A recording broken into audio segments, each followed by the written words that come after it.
भारत के मध्य हिमालयी राज्य उत्तराखंड की ग्रीष्मकालीन राजधानी गैरसैंण भराड़ीसैंण में आपका हार्दिक अभिनंदन है। मित्रों, वस्त्र बता रहे हैं कि मौसम ठंडा है और आज का वीडियो हम समर्पित करने जा रहे हैं उन सांस्कृतिक प्रहरियों को जो कि देश, दुनिया और विशेषकर उत्तराखंड के सामाजिक विघटन पर, संरचना पर और समकालीन स्थिति पर प्रभाव डालते हैं और इनके क्या क्या दूरगामी परिणाम पड़ते हैं। यह एपिसोड विशेषकर जो वीडियो बना रहा हूँ, यह उन तमाम सांस्कृतिक प्रेमियों और सांस्कृतिक प्रहरियों को समर्पित है जिनके गानों से, जिनके सोच से, जिनकी कविताओं से समाज प्रत्यक्ष और अप्रत्यक्ष रूप से प्रभावित होता है। यह स्थिति मध्य हिमालय उत्तराखंड में पहले से भी थी और आज भी है इस डिजिटल युग में, जबकि लोग बोलते हैं कि हमारी बुद्धि काफ़ी प्रखर हो गई है, हम दुनिया में घूमते हैं, गाना गाते हैं, बाजा बजाते हैं, लोग हमारी प्रशंसा करते हैं, पर लेकिन आपके बोल समाज पर कैसे प्रभाव डालते हैं उसका भी आप आकलन करें। मैं किसी कलाकार के नाम को लिए बगैर, सांस्कृतिक प्रहरी के नाम को लिए बगैर यह वीडियो बना रहा हूँ, कोई अपने पर न ले इसको। नमस्कार मित्रों, मेरा नाम मदन मोहन ढोंडियाल है और उत्तराखंड से जुड़े हुए संवेदनशील विषयों पर मैं आपको बताता रहता हूँ, समीक्षाएं करता रहता हूँ, विश्लेषण करता रहता हूँ जो ज़मीनी सच है। बहुत पहले उत्तराखंड में क्या होता था कि जाति पर जो है, जातिवाद पर गाने चलते थे।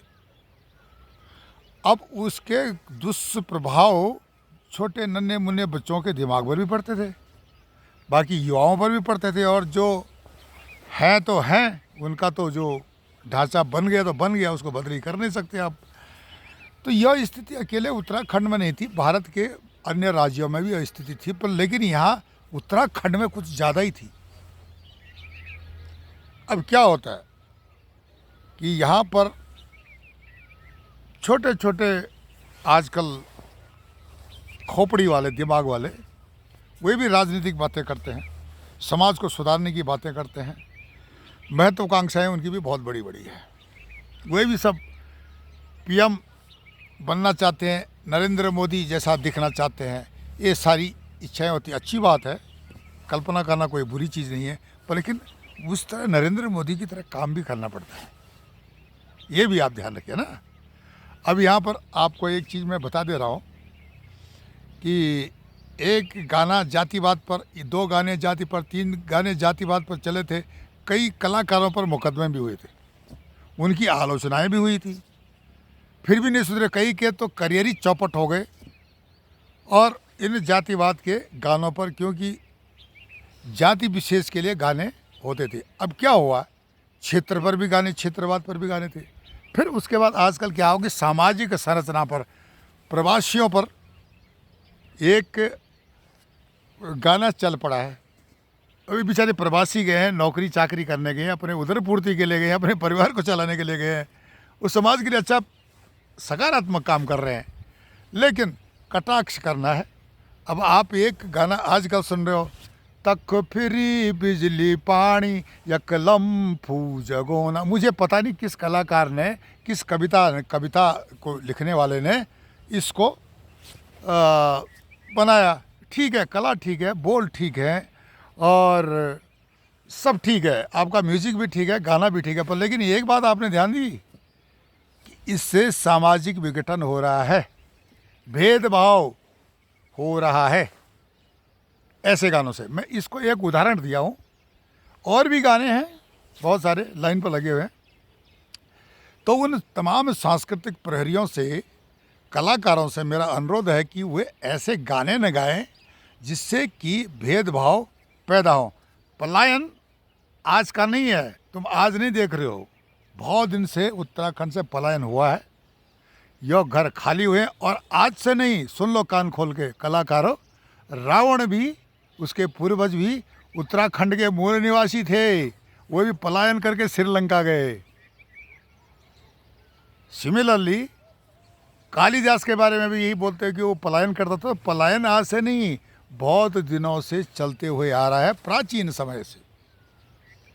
अब रही बात वर्तमान संदर्भ में कि पलायन बढ़ा है विकास नहीं होने के कारण। जहाँ सुविधाएं होती हैं वहाँ लोग पलायन करते हैं। अब जो पलायन करता है उन पर आप अगर कटाक्ष करते हो, तब फ्री बिजली पानी, भैया फ्री बिजली पानी जिनको मिल रहा है, तो किसने बोला था कि आप फ्री बिजली पानी के लिए जाओ, या आप क्यों नहीं गए? जिनको फ्री बिजली पानी, आप भी जाओ फ्री बिजली पानी लो केजरीवाल साहब से, आजकल तिहाड़ में हो। तो ये सारी चीज़ें हैं। फ्री बिजली पानी का जो गाना है उसका राजनीतिकरण होना। अब एक पार्टी है उस गाने को मुद्दा बना करके राजनीतिक प्रचार कर रही पूरे उत्तराखंड में, डांस भी कर रही है, उनका नेता भी डांस कर रहा है। बड़ा आश्चर्य होता है कि एक अपने को बोलते हैं हम जनप्रतिनिधि बनेंगे। कैसे जनप्रतिनिधि बनेंगे भाई? फ्री बिजली पानी वाले का समर्थन करने वाली वही पार्टी है जो कि उसको भुना रही है, राजनीतिक भुना रही है। तो है ना, ये समझदारी उत्तराखंड के लोग समझते हैं और वो गाने का मजा लेते हैं। तक फ्री बिजली पर, लेकिन क्या है, अपरिपक्व मस्तिष्क, बाल्यावस्था वाला मस्तिष्क यही सोचता है दिमाग में कि दिल्ली में फ्री बिजली पानी है। नहीं है भैया, मेरे अच्छे अच्छे मित्र हैं वहाँ पे, उनके ठीक ठाक बिल आते हैं पानी बिजली के। अगर रोहिंग्या बांग्लादेशियों की झुग्गियों में या थोड़ा बहुत कुछ इलाकों में फ्री बिजली पानी दे दिया, तो इसका मतलब नहीं है कि पूरी दिल्ली में फ्री बिजली पानी है। ये सब आपका दिमाग से वहम मिटा लो। और ये गाना है ना जो, ठीक है मनोरंजन के लिए ठीक है, पर लेकिन सामाजिक धरातल पर इस गाने को उतारें तो इसका कोई महत्व नहीं है। तो इस प्रकार के सांस्कृतिक प्रहरियों से हमारा अनुरोध है कि ठीक है आप कला को लाओ, आपका स्वागत है, लेकिन इस प्रकार के गाने मत बनाओ जिससे कि सामाजिक विघटन हो। अब यहाँ पर क्या है कि अब जब कोई, आजकल गर्मियाँ आ रही हैं मेट्रो सिटीज़ में, प्लेन में, तो पहाड़ों की तरफ यहाँ रुख करते हैं। यहाँ देखो मैं गर्म कपड़े पहना हूँ, तो यहाँ रुख करते हैं आजकल इस अप्रैल के महीने। अब यहाँ रुख करते हैं, उनको सुकून मिलने के लिए अपने गांव में आते हैं, जो कि प्रवासी यहाँ से चले गए वापिस आते अपने गांव में। तो उनके अंदर क्या होता है कि जो अपरिपक्व दिमाग है, अर्ध शिक्षित लोग हैं, वो सोचते हैं कि इनको फ्री बिजली पानी मिलता है और ये पूरे मज़े में है और ये मतलब पूरी सुविधाएं लेते हैं। हम ही जो है परेशान हैं यहाँ पर पहाड़ में। जबकि सच्चाई में ही है, पहाड़ स्वर्ग है। यहाँ पर आओ और अपने पिछले जन्म के कई भी जो है आपने गलतियाँ की उनको मिटाओ और अपनी उम्र बढ़ाओ। अगर आप उत्तराखंड में पहाड़ों में 5 साल रह जाते हैं तो आपने अपनी उम्र 5 साल ऑटोमेटिक बढ़ गई, प्लस हो जाता है आपकी एज में, आपका हेल्थ ठीक हो जाता है। यहाँ बहुत बूढ़े बूढ़े लोग हैं, यंग लगते हैं। तो ये सारी चीज़ें आपको ध्यान में रखना चाहिए। अब ये नहीं है भाई वो तो बीमार रहता है, ये रहता है। अरे भैया तुम दारू बीड़ी सिगरेट वगैरह वगैरह उल्टा पुल्टा खाओगे, जैसा आहार वैसा व्यवहार, वैसी हेल्थ आपकी बनती है, तो उस पर तो आपको ध्यान देना ही पड़ेगा। वो आप छोड़ दीजिए। वो दूसरा विषय पर, सांस्कृतिक प्रहरियों पर ये मेरा विश्लेषण था कि जो सांस्कृतिक प्रहरी गायक कलाकार कवि इस तरह की कविताएं बनाते हैं जिससे कि भेदभाव पैदा होता है। अब जो इधर आते हैं प्रवासी आए तो उनके लिए बोलते हैं भाई वहाँ तो फ्री बिजली पानी है, क्योंकि कुछ तो राजनीतिक चहल पहल के द्वारा पता चला कि वहाँ फ्री बिजली पानी है, और दूसरा वहाँ पर ये जो आते हैं यहाँ पर लोग तो उनसे भेदभाव होता है, ये तो फ्री बिजली पानी वाला है, ये तो बहुत फ़ायदा उठाता है, इसकी सुविधाएं अधिक है। तो वो क्या करते हैं, उनसे जो है भेदभाव करते हैं। यहाँ तक कि उनकी ज़मीनों पर भी अतिक्रमण होता है। अभी प्रवासी सुन लोगे मेरी बात कि तुम्हारी ज़मीनें कोई 2 हाथ नीचे से काट रहा है, कोई 2 हाथ ऊपर से दबा रहा है, 2 हाथ साइड से काट रहा है ना। तो ये सारी चीज़ें, और वे नहीं चाहते जो बैठे हुए हैं घास बेच रहे हैं, खेत बंजर पड़े हैं, मज़े ले रहे हैं, लेकिन वे नहीं चाहते तुम इधर आओ। उत्तराखंड में तो पलायन होगा ही, रिवर्स पलायन उत्तराखंड सरकार का सपना है। कुछ इस तरह की व्यवस्था करनी पड़ेगी जिससे कि यहाँ पर जो इन्वेस्टमेंट हो, यहाँ की आम आदमी की ज़िंदगी में सुधार हो, यहाँ की सोच बदली हो कि यहाँ पर अगर जो गांव में सोच है वो ये सोचते जो पलायन कर गए, भाग गए हैं, उनको इधर नहीं आना चाहिए ताकि उनकी जो ज़मीन जायदाद पर हम ऑक्यूपाइड कर सके, हावी हो सके, है ना। तो ऐसी सोच को बदली करना पड़ेगा। बात ज़मीन होने से नहीं होता है या उसके रहने नहीं रहने से होता है। क्या आपको आपकी विचार, आपकी व्यवस्था, आपकी जो तकनीक को परिवर्तन कर, समय के अनुसार परिवर्तित करने की आवश्यकता होती है। और जो लोग यह सोचते हैं कि भाई हाँ बाहर के लोग आए यहाँ पर, हम उत्तराखंड मूल के, और ये यहाँ पर कुछ ऐसी स्थिति पैदा करें कि यहाँ विकास की गति बढ़ जाए, पलायन रुके, यहाँ के लोगों को यही रोज़गार मिले। देखा गया है देहरादून हो या दिल्ली हो या मुंबई हो, कलकत्ता हो, भोपाल हो, कहीं भी हो, चंडीगढ़ हो, वहाँ पर पहाड़ के लोग छोटे मोटे काम करने को तैयार हो जाते हैं। अधिकांश तो संख्या उन्हीं की है ना, जो छोटे मोटे अर्ध शिक्षित है, कम पढ़े लिखे, गरीब लोग हैं, मध्यम वर्ग है, वो चले जाते हैं नौकरी के लिए कि कमरे में किराए पर रहते हैं, उनको मच्छर काटते हैं, वहाँ पर गर्मी भी बहुत ज़्यादा है और तनख्वाह भी नहीं है। तो कम से कम उत्तराखंड में आपका जो है बिजली का खर्चा बच जाता है। यहाँ फ्री की एसी कुदरत ने लगा रखी, देवादिदेव महादेव ने यहाँ फ्री की एसी लगा रखी है, साफ पानी है, शुद्ध हवा है। तो ये सारी चीज़ें भी तो माने रखती है ना। एक तो आप जो है ठीक कमाई कर रहे हो पर लेकिन आपकी हेल्थ ठीक नहीं है शहरों में। बात प्रवासियों के प्रति कटाक्ष की हो रही थी। तक फ्री बिजली पानी या लम्फू जगोना, मतलब वहाँ फ्री बिजली पानी या लैंप जलाते हैं। ऐसा नहीं है, हर जगह बिजली है यहाँ उत्तराखंड में, गांव-गांव में बिजली है। बताओ कोई किसके गांव में बिजली नहीं है। तो ये सारे जो इन कलाकारों को, सांस्कृतिक विभाग है उत्तराखंड का, इसको ध्यान देना पड़ेगा कि इस प्रकार के कलाकारों को बैन करे, इनको वार्निंग करे कि इस तरह के गाने न बनाएं, इसकी कविताएं न बनाएं, जिससे कि सामाजिक विघटन के चांस होते हैं। इससे पलायन थोड़ी रुकेगा, आपका बढ़ेगा, क्योंकि उसको पता चल रहा है कि वहाँ तो फ्री बिजली पानी है, यहाँ क्यों रहे हम, यहाँ तो बिजली का बिल देना पड़ रहा है। वहाँ भी फ्री बिजली पानी नहीं है, लोग बिल देते हैं। तो ये सारी चीज़ें हैं जो सांस्कृतिक प्रहरी हैं।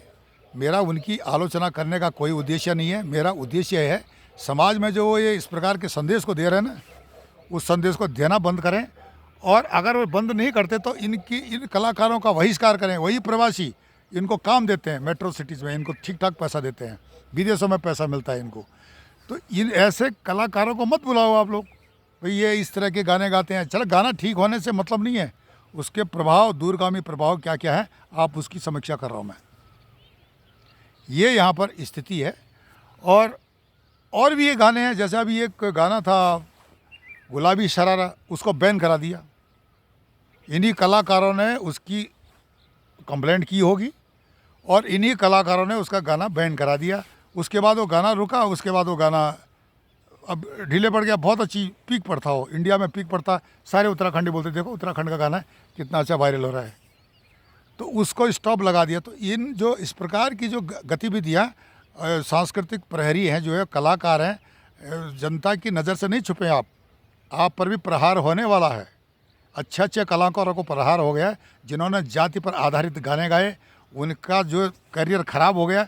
तो भेदभावपूर्ण गाने, जिसे भेदभाव बने, और जो अच्छे गाने उन पर रोक लगाने वालों के प्रति भी पब्लिक वॉच करती है। सोशल मीडिया का ज़माना है, कौन क्या सोच रखता है, ये सारी चीज़ें हैं।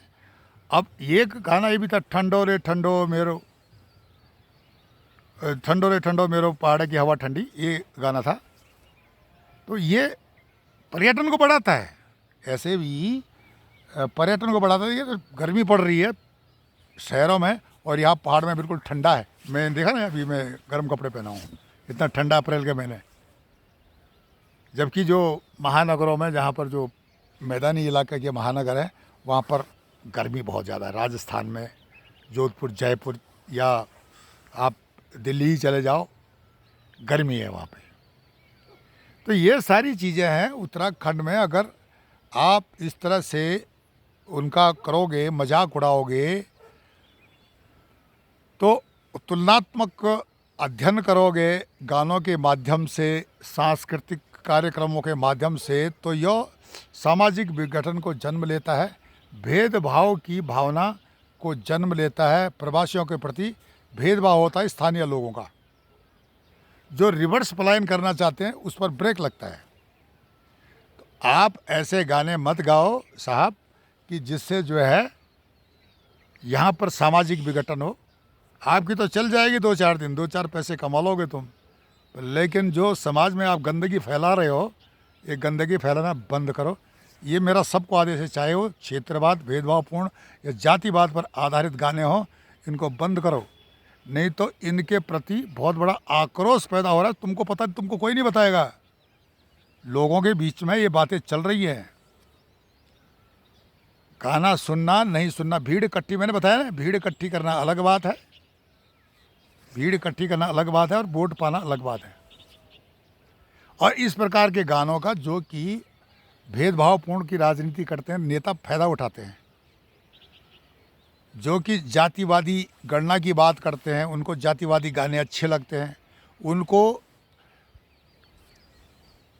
एक तक फ्री बिजली पानी वाला गाना उनको अच्छा लगता है और डांस भी करते हैं उस पर। क्यों अच्छा लगता है? कि उनकी वोट बनती है भेदभावपूर्ण गाना गाने से।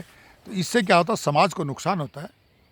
और इस बात को आप समझाइए उन कलाकारों को, जो वरिष्ठ कलाकार हैं, उन कलाकारों को समझाइए। हमारी किसी संगीतकार से हमारी कोई शिकायत नहीं है, क्योंकि संगीत ऐसा विषय है जहाँ पर कि जो गाना गाएगा, कविता बनाएगा, उसी तरह से वो संगीत बजाता है। वो कोई ऐसा संगीत नहीं करता है।